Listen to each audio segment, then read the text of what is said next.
United States President Joe Biden has named Jamaica and several other Caribbean countries among major drug transit or major illicit drug producing countries for fiscal year 2024.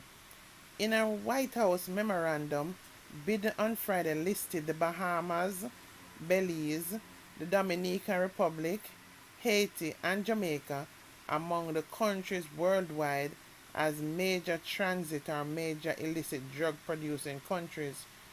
Other countries identified are Afghanistan, Bolivia, Burma, the People's Republic of China, Colombia, Costa Rica, Ecuador, El Salvador, Guatemala, Honduras, India, Laos, Mexico, Nicaragua, Pakistan, Panama, Peru, and Venezuela. A country's presence on the foregoing list is not necessarily a reflection of its government's counter-drug efforts or level of cooperation with the United States, Biden said. Consistent with the statutory definition of a major drug transit or major illicit drug producing country set forth in Section 481E2 and 481E5 of the Foreign Assistance Act of 1961, as amended, Public Law 87-195 FAA. The reason countries are placed on the list is a combination of geographic, commercial, economical factors that allow drugs to be transited or produced, even if a government has engaged in robust, diligent narcotics control and law enforcement measures, he added. The U.S. President said the James M. Enough National Defense Authorizing Act for fiscal year 2023, Public Law 117-263, amended the definition of major drug source countries to include source countries of precursor chemicals used to produce illicit drugs, significantly affecting the United States.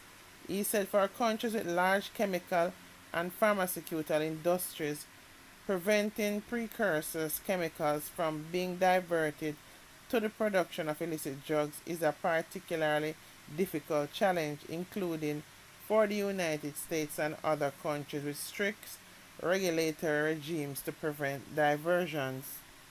Biden said the PRC has been identified as a major source country due to this change in legislation.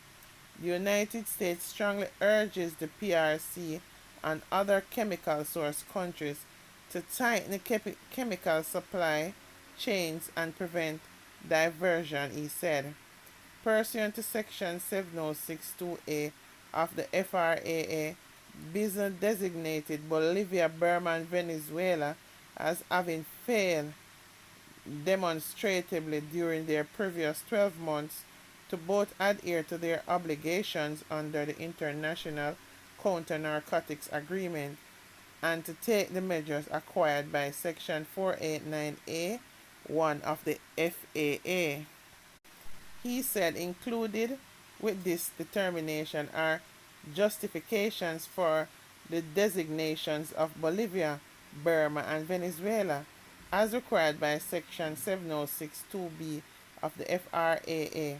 Biden has also determined, in accordance with the provisions of Section 7063A of the FRAA, that the United States programs that support Bolivia, Burma, and Venezuela are vital to the national interest of the United States. The vast majority of illicit drugs causing the most damage in the United States originate from beyond our borders, and our most effective means of reducing the availability of these drugs is to expand and improve our cooperation with international partners, he said, adding that the political commitment of our international partners remains critical to achieving success against illicit drug checks.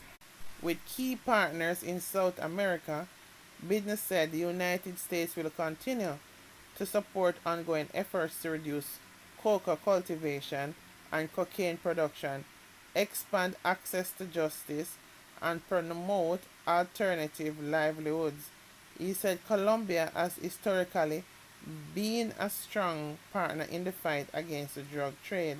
Nevertheless, he said illicit coca cultivation and cocaine production remain at historically high levels, urging the government of Colombia to prioritize effort to expand its presence in cocoa producing regions and achieve sustainable progress against criminal organizations. In Bolivia, we urge additional steps by the government to safeguard the country's illicit cocoa markets from criminal exploitation, reduce illicit cocoa cultivation that continues to exceed legal limits. Under Bolivia domestic laws for medical and traditional use, and continue to expand cooperation with international partners to disrupt transnational criminal network. You know what? I don't know much about agriculture. I know I love to plant things and I eat what I grow. But cocoa, is cocoa only used to make drugs? I could have swear cocoa is used to make other stuff like things like chocolate and chocolate tea and all of that.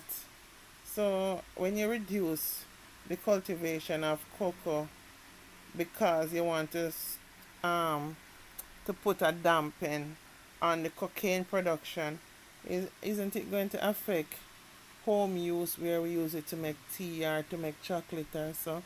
Listen, man, somebody with knowledge and intelligence, which I've found a lot of you guys, I would appreciate you commenting on this so I can understand. As I always tell you, I'm always willing to learn every day. Anyway, guys, please remember to like, comment, and subscribe to my platform, please. Love you all. Bye for now.